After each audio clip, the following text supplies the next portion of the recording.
I-summarize ko lang ha. So yung unang usapin natin, yung pinag-uusapan natin yung minimum wage. At iba-iba to sa iba't ibang probinsya. At ang naging conclusion natin, kaya isulong ang national wage rate kasabay ang pagpa-increase ng productivity, pag-improve ng infrastructure at yung mga basic services, pababain ng kuryente sa lahat ng probinsya sa Pilipinas. At ang bargaining na to, hindi naman laging kailangan dapat sa workers. Ano? Dahil ang nangyayari, kapag may threat ng inflation, bakit yung workers lang ang kailangan mag-sacrifice? Pwede namang hindi talaga magkaroon ng inflation kung babawasan yung kita ng mga kapitalista, diba? At nare-reflect nga ito nung pinakita nating graph, ibabalik ko kanina, no? Yung pinapakita natin na distansya sa pagitan ng paglaki ng income ng ating ekonomiya pero hindi sumasabay yung kita ng mga manggagawa. At pinapakita din dito na dinidebunk nito yung narrative kasi na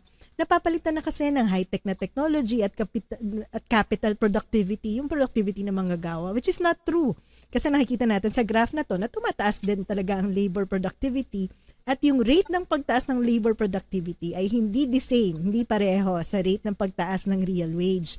Nalinaw din po natin na ang minimum wage ay para lamang sa entry wage. No? Ito yung unang sweldo, ito yung minimum na sweldo na dapat natatanggap mo.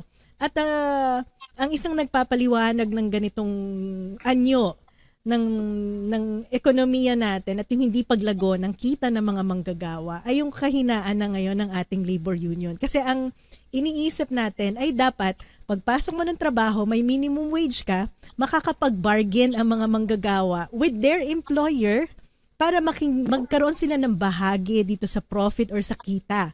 Pero dahil hindi suportado ng ating gobyerno ang pagbubuo ng union, nagkaroon ng kontraktualisasyon ng mga manggagawa, nagkaroon ng red tagging at harassment, humina po ng humina ang union. So yung isang dahilan kung bakit ganito yung wage ay hindi lamang dahil mababa ang ating minimum wage, kundi dahil wala ng bargaining power ang ating mga manggagawa para makibahagi dun sa kita ng lipunan. So ibabalik ko ulit kay Ellie at kay Senator. Ayan na, nilalatag na natin yung yung plataforma ni Senator Edu.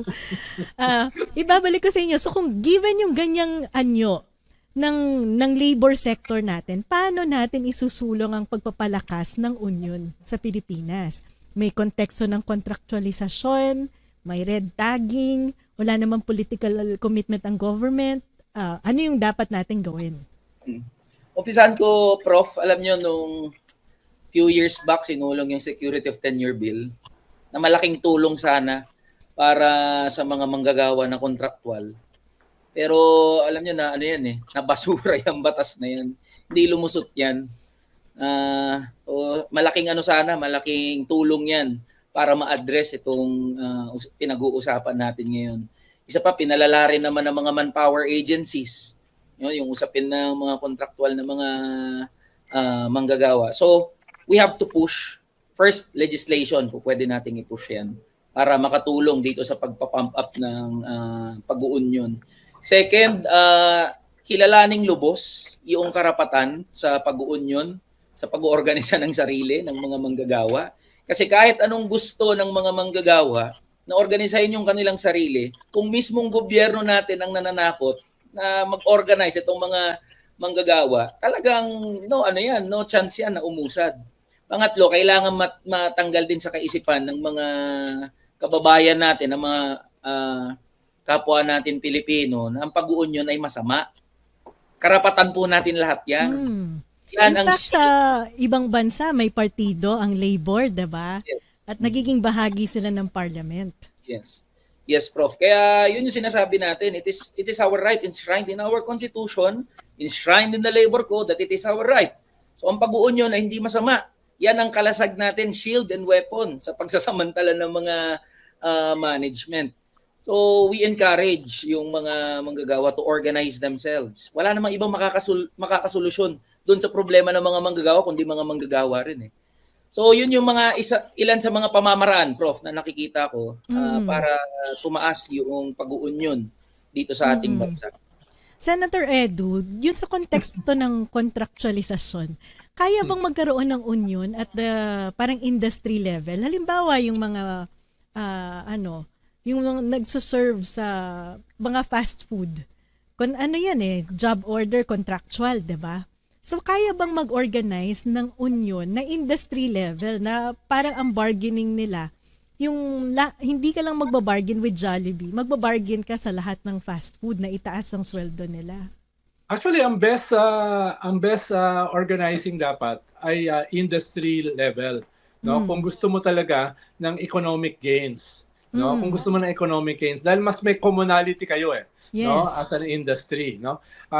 Kung gusto niyo ng political pressure, pinakamahalaga ay area-based labor organizing, no? Halimbawa, yung pagtutulak ng mga legislation, ang combination niyan dalawa combination ng dalawa. Pero yung area-based is more political, no? Bagamat hindi purely. So, yung organizing mo ay dapat combination ng bigger negotiating layers dahil kung mas maliit ang chance mo na makuha yung gusto mo, no? Mas malaki yung industry at saka area at pwede kayong mag-organize. Pwede kayong mag-negotiate both on industry, company at saka state level. Ang problema, parang carrot and stick yan, prope. No? Yan ba ay makakamit mo with the present system? Siyempre hindi. Hindi. Ang mangyayari ngayon ay guerrilla warfare lang ang union. No? Hit and run. Dahil nga mahina. No? Ang gusto mo, lumaki ka. Pero papayagan ka ba ng mga politiko at saka ng capital na lumaki? Siyempre hindi. No? Bakit ka naman nila tutulungan? Pwede ka maging threat sa kanila. No? Kaya hindi lulusot yung batas na yan. Kasi puro kapitalista yung nasa Siyempre, Senado parang at sa anti-dynasty Kongreso law mo. yan paano ka magkakaroon ng anti-dynasty law kung yung mga magpapasya, puro mga dynasty, 80%. Correct. So, yan yung problema mo. Kaya, So, ano nang gagawin natin? Kailangan ma-realize ng labor that at least for the medium term, the solution has to be political. Kailangan maglagay ka ng gobyerno na kahit Na hindi naman supportive. talaga lahat ng gusto mo, may minimum na pwedeng dalhin.